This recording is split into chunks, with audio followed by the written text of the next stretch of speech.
Welcome to all our participants. Let me see who all have joined in.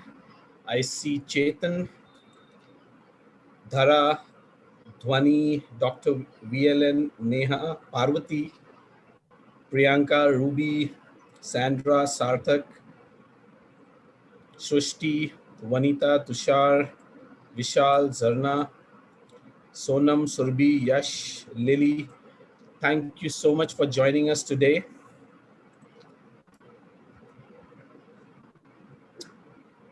Well, we are all set to begin with another exciting session on connecting the dots. Good afternoon, ladies and gentlemen. I still remember one of my bosses who would encourage employees to use the staircase instead of the lift. He would even get posters and put up in the cafeteria that talked about the advantages of eating fruits and vegetables. However, these practices are considered old in today's modern standards.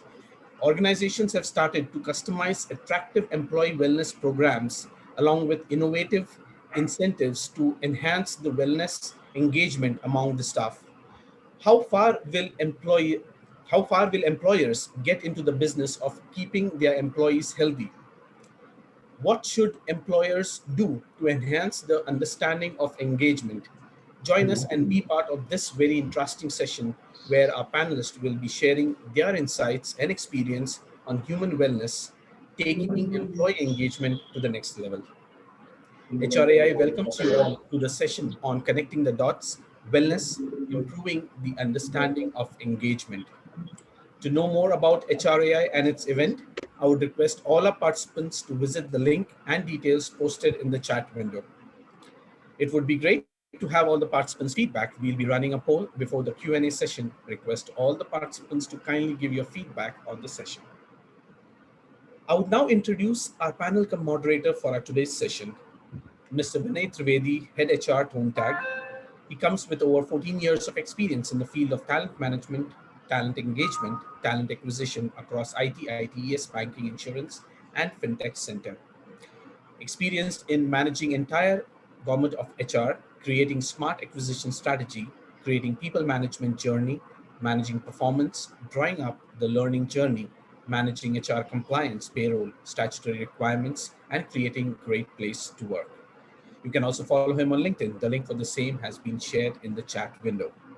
He will now take us through this exciting panel discussion. I now hand over the platform to Vinay. Over to you, Vinay. Namaste and thank you. Thank you so much, Peterson and HRAI, for having all of us here today. I think it's going to be a very exciting session. But, before I sort of introduce uh, the three fantastic panel members that we have, let me sort of give you context of what's going to happen in the next 40-45 minutes so that you understand how the session is going to really span out. The first thing that's going to happen is we will put the panel members really in a spot because I've asked them to introduce themselves by talking about, one fun fact, one mistake that they've done in their regimes, and also, some insights of who they are. We are then going to immediately jump into a very interesting section, which is myths about food and exercise. A lot of us have a lot of myths about what food habits should we have, what exercise routines we should have. We will ask these experts to, break some of those myths because you never know, maybe you're doing something that you think is healthy, but is actually unhealthy. Or you're doing something unknowingly, which turns out to be very healthy for you. So, let's sort of talk about that. We will then also talk about, tips and tricks to create a good wellness routine. And we will break this whole myth around, wellness and, exercise routines are only for the passionate people.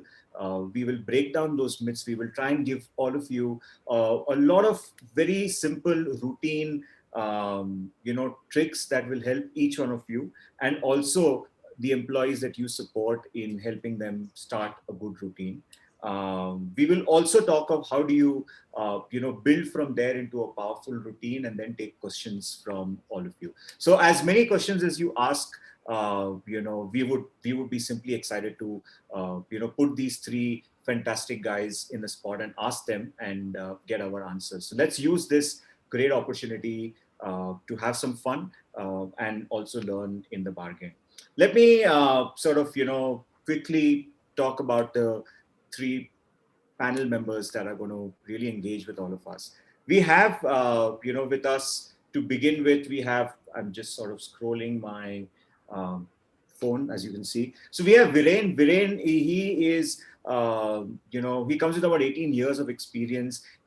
He's done martial arts. He's done, self-defense trainings. He's done a lot of physical training activities. He is one hell of a guy when it comes to fitness, and he's going to talk more about himself. But apart from holding degrees in HR, trained in Kyokushin karate. He has done a lot of things. I don't even think I understand one bit of what he's done. He possibly will, tell us in a very simple manner. But thanks for agreeing to come on board, and look forward to a lot of great insights from you, Viren. We have Sakshi with us. She is a psychologist, so don't worry. She's not going to judge you based on your questions that you ask. But she is a very well-established psychologist. She's an award-winning happiness coach. So she's always happy. That's what people assume happiness coaches to be. She doesn't get angry. That's what people believe. She's been a speaker, and she's addressed a lot of great keynote sessions for the last 10 years. She helps organizations become mentally well. Welcome, Sakshi, and we look forward to listening into you and seeing how your journey can help us. Last but not the least, we have Hina. She is again a chief happiness officer. She balances multiple roles very, very gracefully. She is into growing her own business.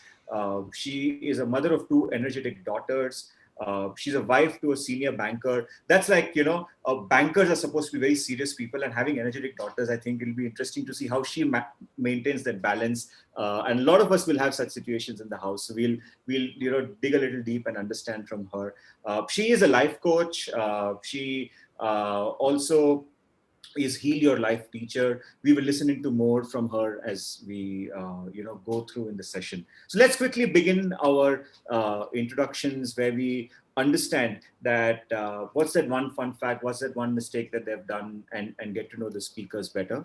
For the audience, I have given a target to all the panel members that they cannot have talk time of more than 45 seconds. I'm a moderator, so I'm an exception. I can talk for as long as I want, but the panel members have to, be very, very curt in making sure that they speak for, quick snapshots so that we register what they're saying, because they have a lot of great tips. So anytime you think that we are exceeding our time limit, you can feel free to use the chat window and say that time limit, and I will hold the check, or we'll all hold ourselves responsible for that and see if we can get back, so that in the interest of time, we answer as many questions as possible. I request Sakshi to first quickly talk about herself, and followed by Hina and Viren. Thank you, Vinay. So we were categorically told by Vinay to introduce ourselves in a very interesting manner, and he gave us a proper task to do. So Vinay has already introduced that I'm a psychologist by profession. And a fun fact about me, like we talk about addictions, we talk about various mental health issues, etc. And one such weird, funny addiction that I have is, fruits and vegetables. So, whenever I would see a fruit ka thela or vegetable ka thela, I would go crazy. And this lockdown made it so difficult for me because I couldn't go and shop on, go to the grocery store and vegetable stores.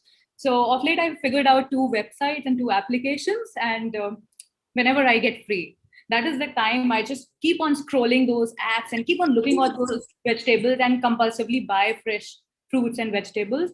I have 2 refrigerators at home for 2 people, and they're fully loaded with fruits and vegetables. That's a funny thing about me.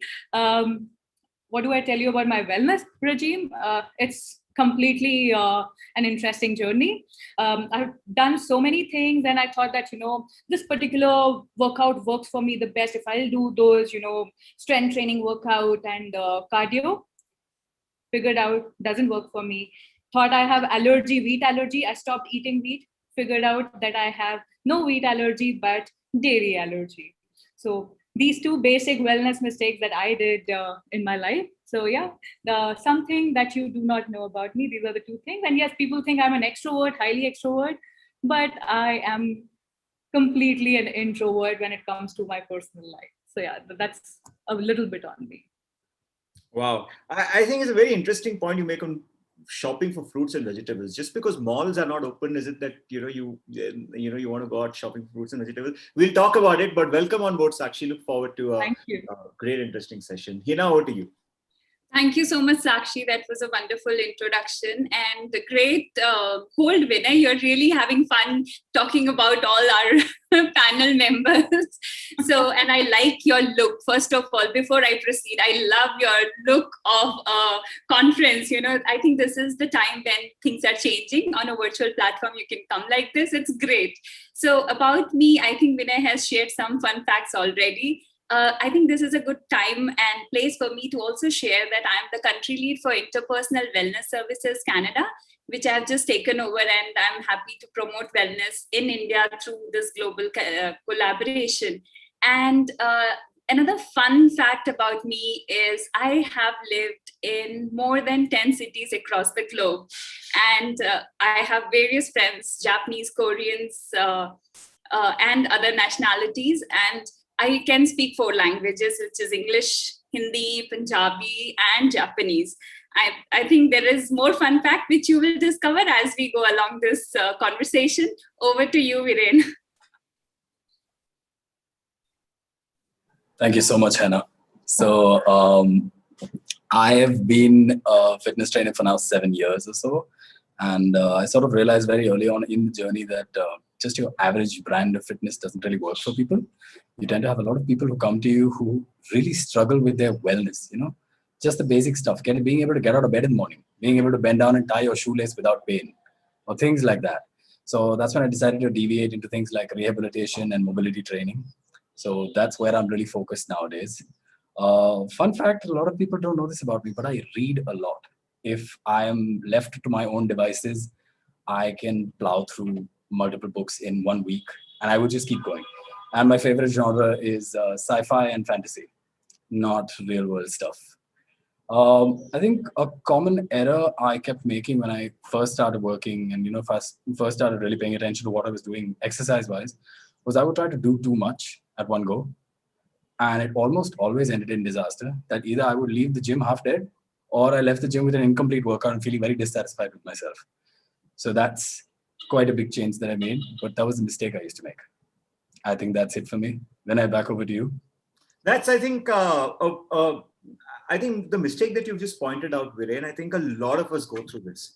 When you suddenly on 1st of Jan, you realize that you want to now get into a great routine of health and wellness. You hit the gym, you go overboard.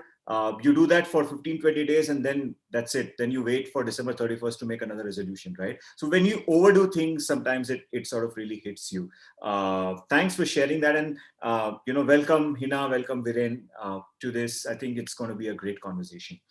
Let's come to the first section where we speak about myths about food or eating habits, right? I think some of the things that we do not realize is food is a very important constituent to your overall mind, body, and soul as far as wellness is concerned. And little changes in that in a sustainable manner can create a huge impact. When I started this journey about a year and a half back, and I've lost personally about 12, 13 kilos, and I haven't really done any exercise, but I started eating right. I made sure that I don't overeat. I made sure that I don't cut down on anything, but I started eating right. So let's begin with Hina, to break 1 or 2 myths about food that you think people should be aware of and should avoid. So, Vinay, there is a lot of thought that is already there about food and exercise. And me not being a nutritionist, I think here what I will give is my personal opinion and how I look at food and exercise in terms of wellness. For me, food and exercise is important, but what more matters is your thoughts and your feelings with the food and exercise that you have. So if, let's say, you take a huge, nice, juicy plum mango, and then you say, oh my God, I really want to eat this mango, but I will put on so many calories. So you're already expressing thoughts of weight put on. And even if that food doesn't have any calories, you will actually end up putting calories. So what you eat and how you carry on with your day-to-day regime is more important. What thoughts are behind your exercise regime and your food is more important, in my personal opinion. Oh, I think that's a very, very interesting point that you make. In fact, this is one of my life changes that happened after marriage. You know, my wife would always say that don't come on the dining table and make a face, because the food that you eat will not go in the right. And I wouldn't even understand what it really means till you know, a long time that I started understanding and appreciating it. Definitely, I think your thoughts make a huge difference to how you take things internally and how they get absorbed in your body. So smile when you're eating. Don't think too much about the negative things. If you're doing it in moderation, of course, I think it'll definitely help. So that's a good myth that you've broken. And one thing I would like to add, Vinay, with that is expressing gratitude. Yeah. I agree. I think we never do that. We almost never do that, right? So I think that's another great point that you make. My granny used to always say that pray before you eat, and it always helps you. We've just forgotten a lot of those things. It's all there. Thanks for pointing that out. Thank you. What's your Sakshi? What's your myth that you want to break or help us? Related to food? Yeah. I see people, skipping meals and thinking of calories while they are eating, and they simply cut on certain food without realizing that, and also at the same time, the fancy food that they get, from different countries that we eat, they forget the value of seasonal food, vegetables and fruits. So that's something I would want to bring light upon, that seasonal fruits are the best fruits and vegetables for you, because they are in that in that season, in the geography, for a particular reason. So whichever state you are in, whatever is locally grown in that particular season is the food that you require for your body in that time. So that's one thing that I personally believe, that if you are buying avocados but avocados are not growing in your region and you're eating them, makes no sense, because every food that you eat releases chemicals in your from your brain. There are hormones that are being managed by the food. So that's one thing. And second thing that I would say would be like Hina was talking about gratitude. With gratitude, I think a hint of mindfulness while you're eating. So instead of watching TV while eating food, I would say just sit with your food and eat, or sit with people and eat, but don't be on your phone or don't be on your work and eat. I have done that myself, so I know it doesn't do well to you. You overeat, you put on weight, it's unhealthy, and you don't have gratitude too at the same time. So just being mindful and giving particular time for your eating is required. Like, dedicate the time for your food. I think mindfulness is something that you would require at that point. So yeah, since you said we have to be time specific, so these are the two things I would say that would be important: seasonal fruits, food, and mindfulness. I think the point you make is very pertinent. You've forgotten the importance of seasons and the food associated with each season. So when you look at eating what is right, it also is simply that, is this the season for that particular food item or not? And that definitely helps, because the food items are designed to help the body cope with different seasons and give the required nutrients. I'm no expert in that, but I think it's only common sense to understand that if mangoes are available in summer, there is a reason for it, and you don't eat them in winter, right? Just giving an example, because it's a mango season.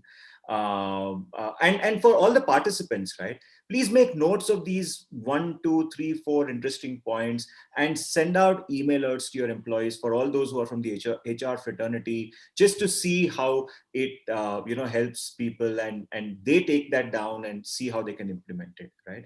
Viren, I'm coming to you last because you are a fitness expert, and I'm sure more than fitness people talk to you about food habits. What time should I eat, what time should I do this, etc., etc. And you will say, just do your exercise for 1 hour, you're fine, you can eat anything that you want to eat. But you would be the right person to break a lot of myths. Maybe I'll allow you to break 3 or 4 myths, because that's an area of expertise that you have, as far as food habits are concerned.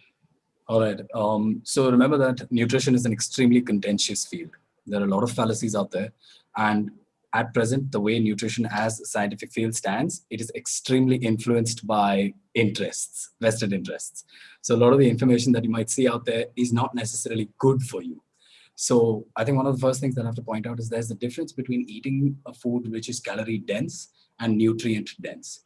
So for example, it's like eating a plate full of rice versus, as an example, let's say you ate like 200 grams of meat. You would acquire much more satiety, much more nutrition from eating that meat than you would if you ate a plate full of rice. Okay, there's a lot more that you're getting from one than you are from the other. So counting calories becomes tricky business, because when you start counting calories, you're going to allow yourself to eat all sorts of rubbish, because you'll be like, oh, there's only 200 calories in here. But the truth is, what are the other nutrients? What else are you getting? Are you getting your protein? Are you getting your fats necessary for the day? Are you getting a whole bunch of other things? I think the second myth that I want to bust is that it's not really a myth. I think it's a lost practice. There's a lot of things that we used to do ancestrally with plant matter. For example, nuts and seeds should always be soaked before being consumed. Why? Because they contain certain things called anti-nutrients, chemical compounds that limit or stop your ability to absorb certain nutrients. For example, very basic example, glucon D, enriched with vitamin C, and they tell you all that stuff. But how about I tell you that glucon D is problematic because vitamin C and sugar, whether it is glucose or fructose, fight each other for the same absorption pathway. Which means if you consume too much sugar, your vitamin C is bye-bye. There's no point. You just have glucon D, you feel really good about yourself, but that good feeling is only the sugar high hitting your brain. And so like that's a second thing that you really have to elaborate on, which you really have to look into, which people don't want to really do anymore, is that grains, nuts, seeds, leafy plants all have to be treated in different ways. If you saw the practices of indigenous peoples, let's say, for example, in Peru, where South America is where the potatoes came from, okay? Potatoes are not indigenous to India. We never ate them before they were brought here. So if you saw what indigenous people do for potatoes, you'd be very surprised. They ferment them almost. They put them in rivers and just let them sit there for some time until all the anti-nutrients are leached out, and then they eat them, which is not the case at all with us. Your best option here is probably to pressure cook a potato, because then it's being boiled and it's being smushed up at the same time. So that's probably your best option here. I think a third myth that I want to knock out completely is that meat is bad for you. I understand that a lot of people here might be vegetarians. That's good for you, provided you're still eating animal fat. I'm not worried about you. If you're eating ghee, if you're eating butter, I'm not worried about you. If you're not eating animal products at all, you have to remember that there's an entire spectrum of nutrients that you do not get. There are all your fat soluble vitamins, A, D, E, and K, which require fat in order for them to be digested. Your brain is literally 60% fat. If you don't eat enough animal fat, which by the way is the easiest thing for you to digest, you are actually causing trouble for yourself. It leads to a lot of issues which are subtle. You can't really tell until you change your manner of eating. And then suddenly you're like, oh, okay, wait, my knee pain is gone. Yeah, your knee pain is gone because you're finally supplying enough nutrients to the system. So your nervous system, your brain, your lymphatic system, your blood flow, all of that improves. Fourth myth, I mean, there's an entire galaxy worth of myths out there, but fourth myth would be, this is not going to be very nice for most people, but your modern fruit is not at all related to what it actually looked like. You could not eat a wild banana. If you saw a wild banana, you'd be like, what is this? This is not a banana. Okay. Every single fruit that you see today has been commercially cultivated to be sweeter, to be larger, to be blah, blah, blah, blah, whatever you want out of it. Carrots were originally purple. They're orange now because of all the messing around we did with them. Okay. Every fruit that you eat now, its nutrition value that they write about it. They're like, oh, mangoes have so and so amount. Apples have so and so good things. It's a fraction. It's literally a trace. The rest of it is all sugar. So if you're going to sit with a plate full of 5 mangoes and eat that, it's as good as drinking a can of Coke. I mean, okay, the effect is not that immediate and not that powerful, but it's a very similar effect because your body does not differentiate between glucose and fructose. It treats it as the same thing. And it's going to mess with your insulin levels, and the body's just going to go crazy and try to balance things out. And I think that's enough for 4 myths because I could keep going all day. Oh, that's interesting, actually. How do you identify some of these things? But I'm sorry, Vinay, you're actually freezing. I can't hear you. Can you hear me now? Yeah. Any simple tricks to identify, how bad it is, or how do you identify good from bad or bad from good? In what specific department? Like In what? food. Okay, so here's the thing. This is where things become very tricky. Every human is very, very unique, which means what works for one will never work for another. And you are going to end up in a situation where we tend to mimic other people's diets. So for example, let's say the keto diet was a huge thing. Maybe 2 years ago, everybody was on the keto diet. Yeah. What they didn't realize was on the keto diet, you have to be supervised by a nutritionist and a certified proper nutritionist and a doctor. You have to have both of them watching you throughout because there's a lot of dangerous things that can happen to the body because you're suddenly asking it to be fat adapted. So identifying good and bad is actually a whole journey of listening to yourself. Oh, okay, I ate that apple and now I've got a lot of gas. 9 out of 10, you won't be able to identify what messed with you because you're just not listening to the body most of the time. So it's where the fallacy of meat being unhealthy came from. When they tested people, and unfortunately this came out of America. This in India, there have been no such studies, nothing like this has been done. All of this data tends to come from America and Europe. So in America, when they asked people, when they talked about how meat was unhealthy, they never consider the fact that the people who are getting sick because of these things are also at the same time eating that meat in a burger, which is usually from a fast food joint, which means your sauce is full of sugar already. There are other additives in the food. Your bun is not exactly the healthiest thing because it's a mass manufactured thing. No local bakery has done it. And so there's a lot of things that just get mixed up and messed up. Got it. There's a lot of secret hands. Then I think the simplest to follow for everybody is go back to the elders in your family, and they have been doing something right as far as food is concerned. I would debate that. Not you, because you have to understand that India has gotten through the last 300 years of India have actually been bad health. We went through. You have to understand that colonialism. This goes back to the British. Yeah. It had a very, very bad effect on India because we had famines, droughts. A lot of people didn't have anything left to eat, so we started to eat things that we normally would not eat in such profusion. Meat was definitely way more consumed than it is now. But we have this idea that no, we were predominantly grain and plant eaters. We were not. We had enough livestock. We ate a lot of meat. But now you have this whole concept that no, grains are more important. Why? That all comes from famine ideology. That's drought ideology. Because that is the only thing that survived. Your animals died off. Why do you think people, a certain section of China eats dogs? Same reasoning. Yeah. No, I get it. Thanks for that, Viren. Definitely is scary, I would say. But sometimes you got to know the reality and you should be aware, Now that we are scared, we should move into some part of mental wellness and fitness to see, how we can keep ourselves mentally fit. And I'll come to an exercise section towards the end while this is supposed to be covered now. So I'll come to you, Sakshi, and creating a wellness routine is a Herculean task for everybody for various reasons, right? Because like I think Dr. VLN mentions that, you need to have consistency in a lot of times, in a lot of things. You need to understand that you have to do that over and over again. Give us some tips of creating a good wellness routine. Okay, that's some task, huh? if I tell you guys, then you got to work on it too. Let not my suggestions go in vain. Because I see, initially we are totally pumped up and motivated while we listen to it. But when it comes to implementation, we don't implement. And in order to implement, there's one thing that you must practice. That is, whenever you're listening to anybody on webinar and you like something that the person is speaking, please write it down. Why you write it down? Because you think while you're listening that you will remember. Honestly, you do not, because your short-term memory is hardly for 30 seconds. So you will listen and it will disappear. You will listen and it will disappear.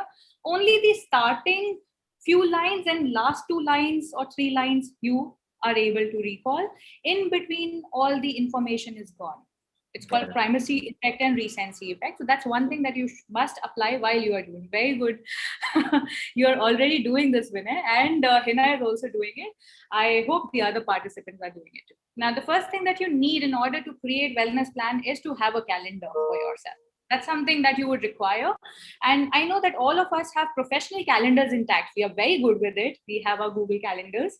I want you to inculcate your personal activities also in that calendar. If you're not doing it, please make room for your personal life into the calendar, because if you don't see something, you don't do it, then you tend to procrastinate it. That's one thing that you should know. The second thing is, don't make long-term goals.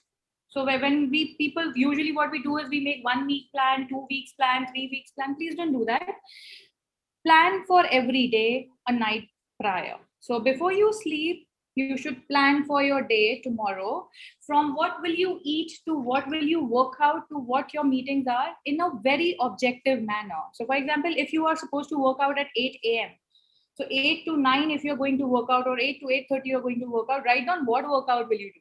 Will that be 10 lunges, 10 burpees, or breathing exercise? What are you going to do? You should know it, so that you don't spend time thinking, especially if you're working from home and you're doing it on your own and you don't have a trainer. Most of us do it on our own, right? So you decide a night prior, put it in your calendar so that you don't spend time overthinking about it. So put that in your calendar. Similarly, your food habits, whatever you're going to eat tomorrow, you should have your meals planned a day prior so that you are prepared, you have your things, you're not hustling, because right now we are juggling between our work and personal life from our homes, a lot of us, right? And even if not now, but otherwise also when you are fulfilling 2 responsibilities, you need to do this. The third thing that you need is, while you're planning your day, put some time for your hobby also. You need some time for hobby, and hobby is very different from me time. So me time is a completely different concept. Hobby is when you do something that you really enjoy. So from being, from doing gardening to reading books to listening to music, whatever you enjoy. Me time is when you do nothing but be with your own company doing nothing. So sit with yourself without your phones, without people, your thoughts, your emotions, your body, and your soul. That is what is your me time. Sit with yourself for 15 to 30 minutes. That is very important. It's, even when you talk about meditations, Vipassana and all, they have this one activity in the entire process, right? So if you do it every day, you get close to yourself, you know yourself. So like Viren was also talking about, to listen to your body, all of that gets activated when you are spending some me time. So while you're creating your wellness plan, you would incorporate this also. The other thing that you need is, whatever is difficult for you, whatever creates anxiety in you, whatever you don't like, please do it first. Usually we do it in the end. I want you to do it first so that you get rid of it. You're motivated for the day. Otherwise, what you will do is you will do what you enjoy, but in your background, that tab will be open and you will continuously worry about it. So your mind is just like phone. It has various tabs and the tab is open. You're consistently thinking about, okay, I have to do that also. And your energy is drained. You are low on your productivity and it impacts you. So ensure that you are doing a difficult task first. Another thing that you must incorporate in your routine is the principle, do it now. So for example, if you ate your food, finished your food, keep the plate immediately in the kitchen, wash it. If you leave it, then you leave it. Then it's going to get procrastinated. Similarly, you are supposed to wish someone and you're saying, okay, I'll do it in some time. It hardly takes a minute. Do it then immediately, and that's how you reduce your stress level. So these are the few things that you incorporate in your wellness plan. One is the time when you're putting it. Ensure that you're objectively measuring it, and don't try to do different things every day. Try to incorporate few things in a similar manner every day. So, for example, if you are pursuing a hobby, say, for example, gardening, do that for 15-20 days repeatedly. You need to give similar experiences to your mind to create more consistency, to create more habits. And if you don't do that, you would lead yourself to instability. So, that's one thing that I would suggest. Simultaneously, also, while you are creating your calendar, put some time for randomness. What I mean from randomness is that you may plan your day and you will be completely packed, but then there will be one or two things from office or from home that will come your way. And if you don't have free time, you will get overwhelmed. So you need to put certain things for randomness too. Yesterday, I saw this client and Vinay, you were saying something. Hina is giving me that look saying that if Sakshi is covering everything, what am I going to talk about? So I'm so sorry. So I'll quickly cover this up and because finish. they're all very interesting points actually. Each one of them are new and very interesting actually from what you're saying. So what was I telling you? The last point, yes. Make some scope, make some room for randomness. If you don't make some room for randomness, you would see yourself getting overburdened with new demands, because every day there'll be new demands. Also, while you plan your day a night prior, in the morning when you wake up, adjust your routine as per your mood for the day. Because when you wake up, you will have a mood for the day. So you need to see how you are and then modify your plan a little bit. But no plan for 10 days or 15 days, because that would only drain you. You would get frustrated. You will have controlling nature and you will not be able to do much. You would do more of overthinking. I hope this helps, Vinay. And yes, yeah, I'm waiting. I think one of the things that I've heard for the first time is don't plan long term. And you said 1 week also is long term. Plan daily. I have never heard anybody who has said that, and I think that's a great way for people to think about every night, saying that tomorrow I am going to do this activity or this exercise or this routine, etc., etc. And it definitely pushes, and you don't worry about I didn't do. I think you've given some. Key is objective, measurable, tangible goals that you put in that time frame. Yeah. Not just, okay, I'll have 8 to 9 ka calm, or you don't know what calm, then you will first sit and figure out what calm. So you need to be, tangible there, objective. Yeah. No, I think a lot of us will benefit from that. And the other one, I think that everybody knows, but just do it. If you have to do it immediately. Don't procrastinate. Don't wait for it. I think that also is a great point. Thanks so much, Sakshi. We'll come to Hina. And, while Sakshi's covered a plethora of things, Hina, what I want you to also focus on is what sort of mental wellness routines you should have to be happy and content with yourself. It's a difficult one, but sometimes some routines make you happy and just calm down, reduce anxiety. So if you could share some tips around that. So thanks, Vinay. First of all, I would like to appreciate your face reading skills. Then to Sakshi for providing us with a plethora of activities, tips and tricks. That was really good. So coming to your question, Vinay, and just to add to all that Sakshi shared with us, my own journey of wellness, I have realized that sometimes we overdrive on passion. We are all passionate people, whether it's your work, whether it's your health, whether it's your job, relationship, we are already passionate about it, and we try to give so much to it that we kind of ignore the value of rest. So I think that is what I would like to focus here, is the value of rest, how you can occasionally just pause and reflect on your own mental and emotional wellness as well. And when you said, how can we talk about like mental health or emotions to make ourselves happy, I think now is more than ever the need to bring emotional literacy to the forefront. All leaders in the organizations and the HR is definitely talking about mental wellness and emotional well-being of the employees, because we are already going through a lot of stress and anxiety. And that is why it's best to reflect, and then first to pause, and then to reconnect with yourself and to reflect on what are you feeling. And most of us, we try to either suppress our feelings or ignore them completely. So both of them has a very bad impact on your whole well-being, whether it's physical or mental, because your emotions control your physical health also. If you're not feeling emotionally healthy, you will not feel like getting up in the morning to do your exercise or follow your diet plan. So it's very important to first acknowledge how you are feeling, and then accept it, and then work on it to really reframe it to a better feeling. How to move from anxiety towards resilience, how to move from feeling sad and stressed to feeling more hopeful and happy. So these are the things, and it's a very learnable skill. You know, there have been a lot of sessions from HRAI only where they talk about how to learn those skills. So there is a whole lot of resources that are available that you can benefit from. And now the organizations are doing so many sessions on mental well-being and overall well-being. So I think there is a lot of resources that can be used to work on yourself, and that will help not only your team, your family, but the entire organization.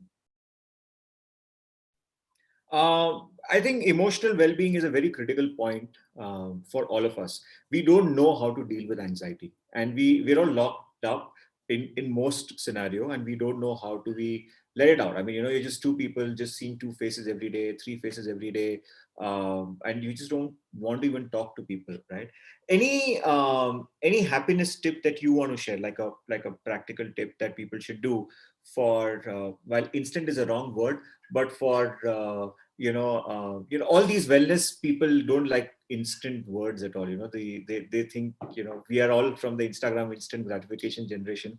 But any tip that will uplift the spirits and get us back on track that you want to share, Hannah? Right. I think we already spoke about gratitude in the beginning, and Sakshi also spoke about following your hobbies, which I call a growth mindset, where you spend some time every day towards learning something new that helps your mind grow as well. So along with your physical health, you work on your emotional health as well. So learning anything, it could be gardening, it could be reading, it could be following any hobby like dance or any other thing that you are passionate about. Maybe you always wanted to do that, but you were not doing it because you were always finding yourself busy with your profession or other responsibilities. So I think now is the time more than ever now where you can start following your passion or take up a hobby. And along with that, the third thing that comes to my mind is being generous. Now, being generous, we all know it's about giving and helping others, doing small acts of kindness. But what I also want to focus on, the generosity towards self and others. So you can be generous just by giving a smile to someone. So you don't necessarily always need to, be generous with your money or things. You can just be generous with giving a smile. And when you do that, you receive it back as well. And even in virtual meeting, just log in 5 minutes early, have a smiling time, converse with each other, get to know how their family is doing, what are they going through. I think that connection, because we are all very hyper social animals, right? And we need that bond, we need that connection. And once we establish that connection, we start feeling good, we start releasing good feeling hormones. So that is why it's important to build that connection. Be generous to yourself, which Viren and Sakshi have covered it beautifully, like with exercise, good diet, good hobbies and tips and tricks. And be generous to others by giving them a listening ear. Just call up, make a list right now if I want, because for me, happiness is always about action taking. So if you want to take an action today about being generous, make a list of 10 people who you haven't spoken to for more than a year. It could be your somebody who made a difference to your life, like your old teacher or your old friend or your old neighbor, and then call them and ask them how they're doing. And that connection that you will build with them will actually help you feel better and others also feel better. Excellent. You know, I think I want to do a little activity with all the participants before we move to the exercise bit that Viren is going to cover. Can all of you, whoever can switch, actually everybody can switch on the video. We know you're all home and we know that, you know, all of you are doing multiple things. Can you all just switch on your camera for a bit? Everybody here in the webinar. Now we'll know how many people are listening. When we ask them to switch on camera is when we actually know how many people are listening, right? As many people as you can switch on your cameras. You know, if you could switch on your cameras, that'll be great. Just quickly switch on your cameras, quickly, right? Peterson knows why exactly you're switching on cameras. He's already smiling. He's like, "Haan, smile karayega ye." So let us, you know, good to see you. In the meantime, Vinay, when everybody is switching on their cameras, I wanted to add on to what Hina said, that in order to keep your emotions healthy and to switch your emotions and to keep yourself stable, there are two things that you can do as a ritual in the morning also. First is identify your mood. You know, your mood directly impacts your emotions. So all of you, if you don't know, mood and emotions are completely different. They're not the same thing. So if you work on if you identify your mood, that what is your mood, you'll be able to work on your emotions at the same time. So when you wake up in the morning and if you see yourself being irritated or low, you know that today you're not in that excited, happy, motivated mood. That point in time, if someone will say something to you, you will get emotionally reactive. Yeah. It will hurt you more than when you are in a happy mood when you wake up, yeah. right? If you notice yourself in irritable, low mood that day, keep a distance from people. Tell them today I'm not in a great mood. So I would need your support. That way you will be less reactive. So for example, if something happens in my life, because of course I also have personal life, I automatically tell them that, you know, be kind to me today. You may otherwise get a good thrash back from me. So I always intimidate everybody professionally and personally. So that's one thing that you can do. And the second is you use affirmations in the morning, the 5 affirmations that you can use in the morning to keep your mood stable. So the moment you wake up, open your eyes, use these 5 affirmations, it will create stable mood for you. One is, what a beautiful day. I look forward to the day.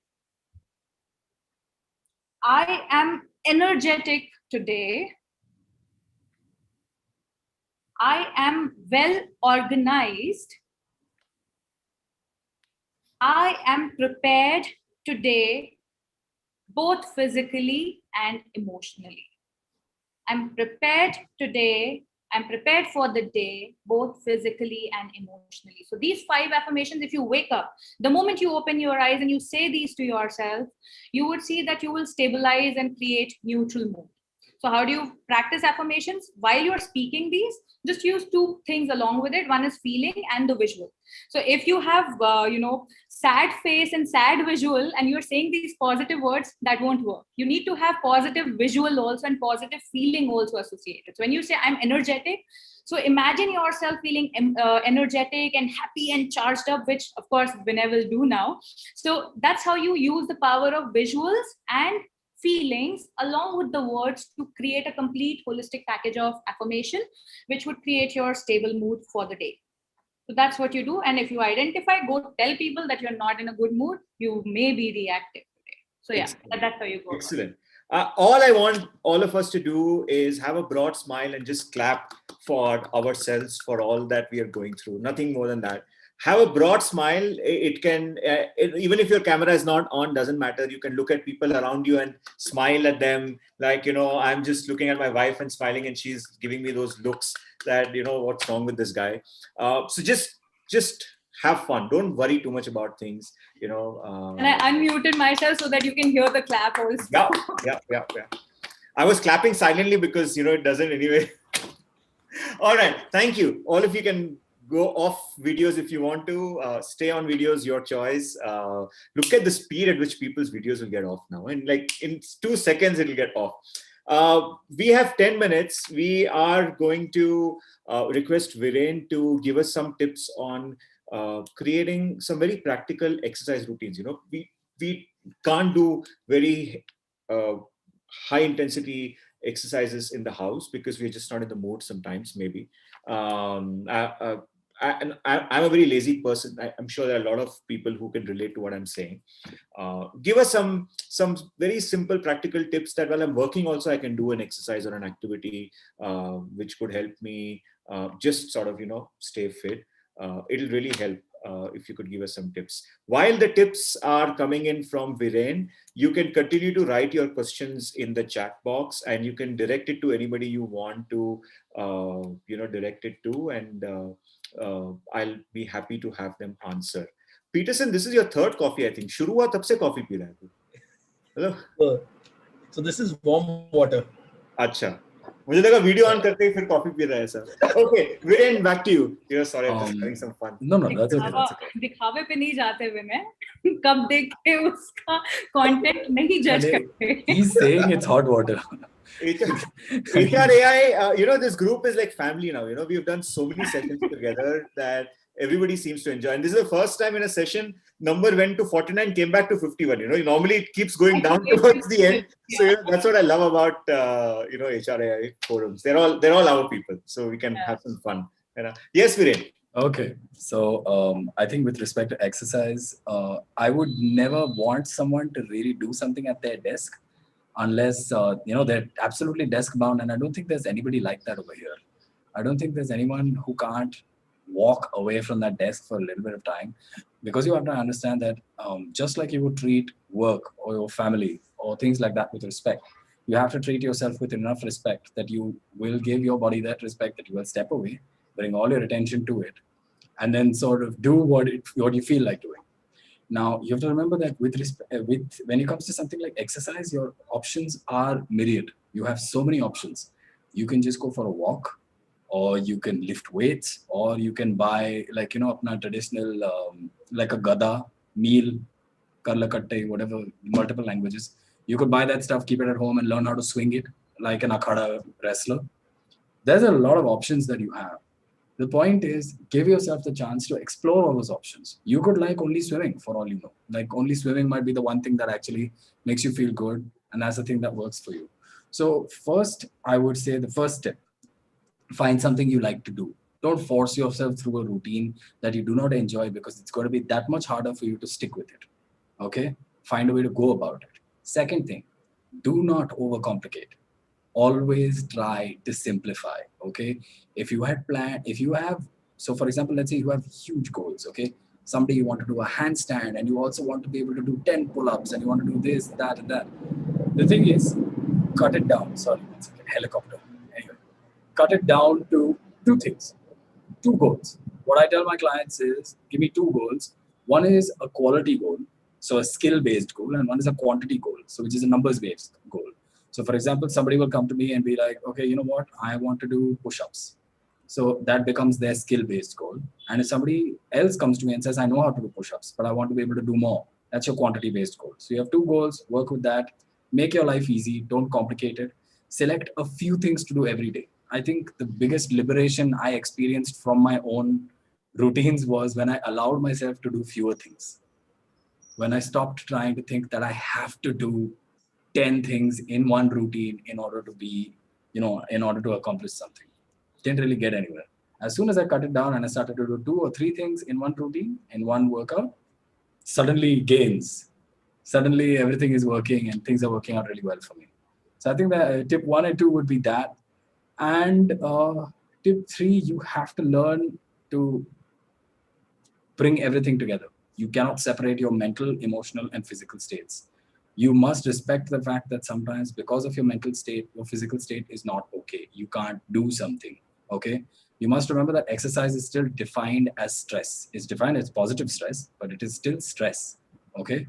In that situation, if you're already very, very stressed out, you will have to figure out how much exercise to do in order to relax yourself and not make things worse for yourself. So there's a fine balance there, which again only comes from actually figuring yourself out. Who am I? Do I like to go to the gym and pick up weights and like work really hard with them? Do I like to do something like ballet? Who knows? That could be something. And I think there was a lot of discussion about emotions and the relevance of emotions in the modern era and anxiety and things like that. A lot of anxiety comes from suppressing your emotions. Exercise is actually one of the best places for you to work on the one emotion which is looked down upon in society, but which is very important, which is anger or aggression. Anger and aggression, if channeled correctly, can actually help you to work out better, provided you know the distinction between abusing yourself, pushing too hard, and about using that thing to just be able to do what you wanted to do that day. So I think that's it for my tips. I'm not going to go further than that, but I think that covers the fair few points. Excellent. Thank you. Thanks for that. And some things that I've been following, which as an amateur, and it has always helped, is maybe 2 or 3 times I will just go on YouTube and do a dance fitness workout where I don't have to really do push-ups. So I don't think I can do any of those. So I'll just randomly keep jumping around and dancing, but it creates an impact, right? Because I'm not looking at toning down my body, but I'm looking at just, that. Or I walk the talk. I mean, that's something that I definitely tell people that if you are on phone calls for say 3-4 hours of your working time in a day, try to keep walking while you're talking. It'll make you realize you should not talk too much if it is not required. And second, it'll also help you increase your metabolism rate because you're active. You're not sitting all the time. So these are, some very practical things that I do that has helped. We'll quickly go to the questions, and Peterson, we may extend this by 1 or 2 minutes. I mean, 2 or 3 minutes. I don't think. Sure. So do you want me to take the poll right now, or you want me to run that later? पोल अपने लोग है, पोल तो सब 100% ही करेंगे, so don't worry, you can take whenever you want.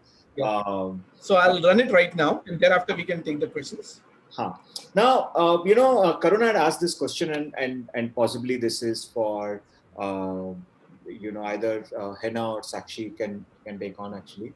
While it's not directly related to employees' wellness, but what happens is he says that specifically working mothers, they keep getting anxious about their kids' nutrition, and hence that sort of becomes very stressful for them, which also impacts the focus at work because they're juggling a lot of things while they're working from home. So how do you sort of deal with that kind of anxiety is possibly the question that Karuna asked. Like a quick 30-second, 40-second. I have told this 100 times on HRAI webinar myself. The first thing when the lockdown started, my mother started doing was meditation. She said, I'm not used to seeing all of your faces in the daytime. This is my territory and you are coming in my territory. I'm going to do meditation for 20 minutes every day. She is 62 and she's never done meditation in her life, but in the lockdown, she started doing it. Okay. So, so it definitely helped her calm down with all the tantrums we were throwing in the house. But yeah, some tips. So, Vinay, when you said anxiety, you meant anxiety with the kid, right? Because the kid is not eating, right? About the kid. So the mother is getting anxious about the kid. Yes. Now, in order to deal with anxiety, first of all, you need to overcome the thoughts that you are getting. Usually what happens is you get anxious when you're thinking in what if form. What if I'm not a good mother? What if I'm not taking care of my baby's hunger and I'm just working? What if my priorities are not set? What if my baby doesn't get appropriate nutrition? So if these are the thoughts that you're getting, so they would genuinely and naturally will create anxiety in you because you are getting onto what if mode and you are catastrophizing the event of the kid not eating. Now, understand one thing, as a mother, since we are working, so we automatically try to, overcompensate with our kids in today's time. So if your kid is not hungry, then don't push the kid to, first of all, eat. So let the kid ask for it, that the kid is hungry, and then provide with the food. That's one thing that you can do. And the second thing that you should do is, like you are going to plan your routine, plan the routine for your kid also. Your kid will also automatically adapt. So while you're doing certain things, make him also participate so that he sees, observes, and learns.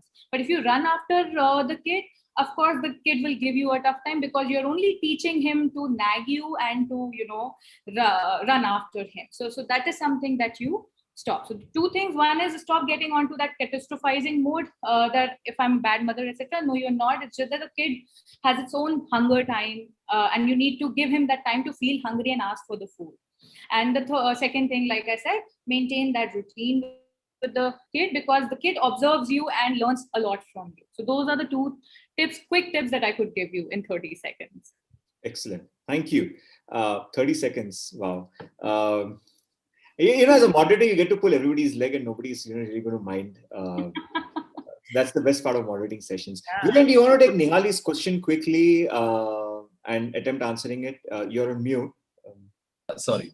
Yeah, I can do that just quickly. Let me just scroll back up to that question. I'll read out the question. The Yeah, question please do. is, should we change our diet plan as per the changes of our workouts?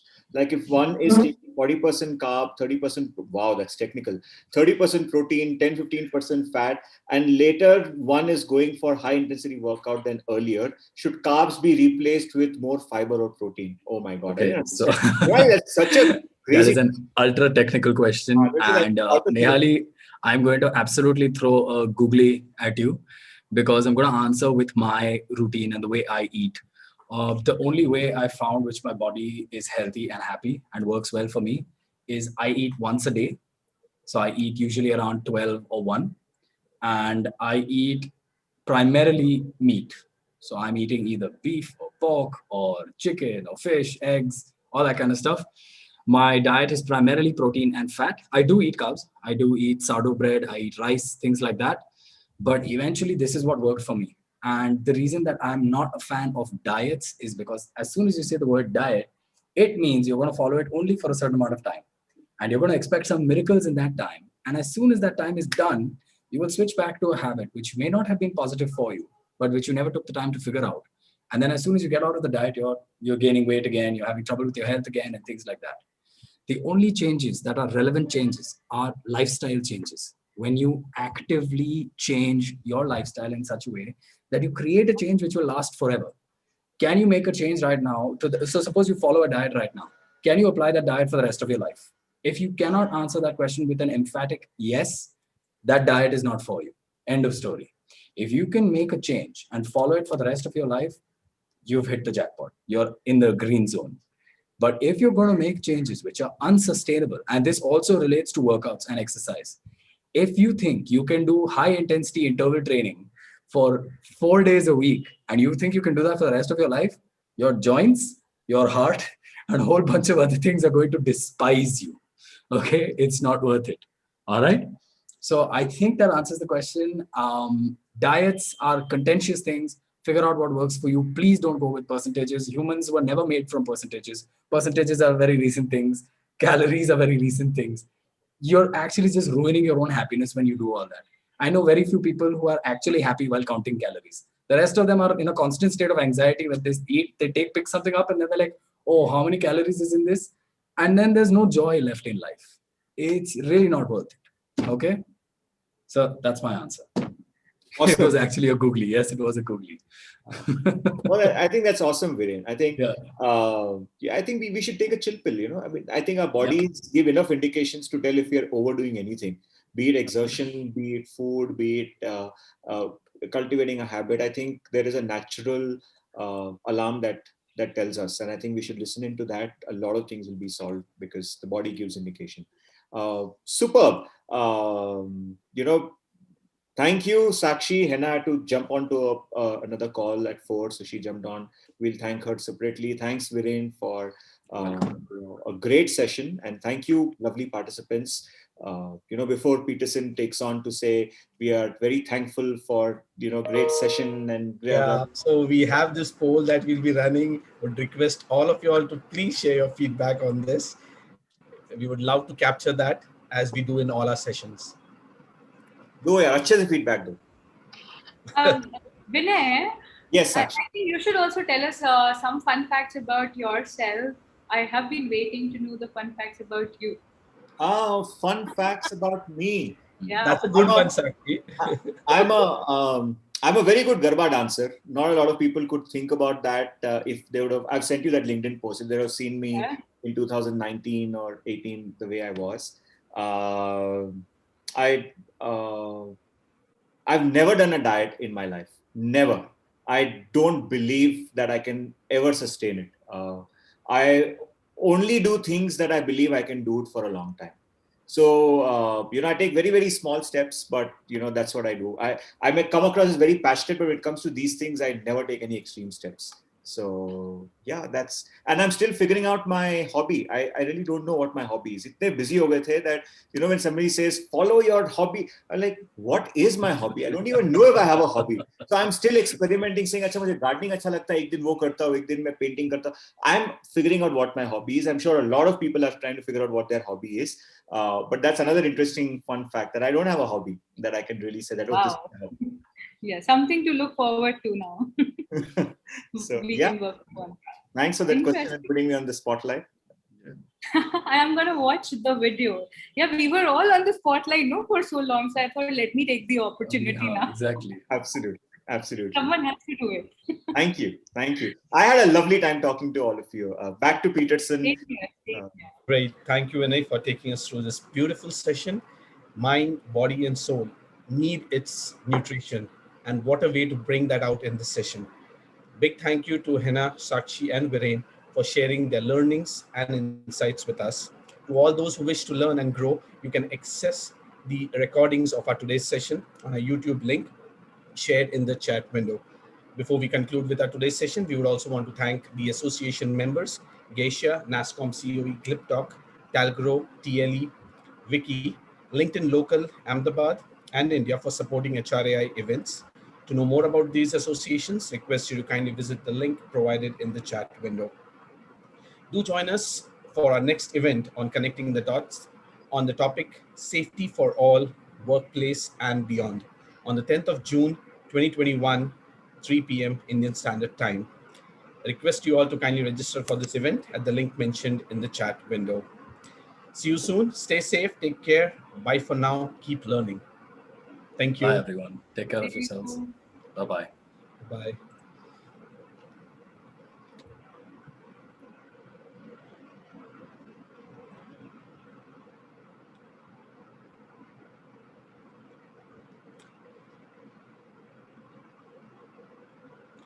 Thank you, Niyali. We can hereby conclude with our today's session.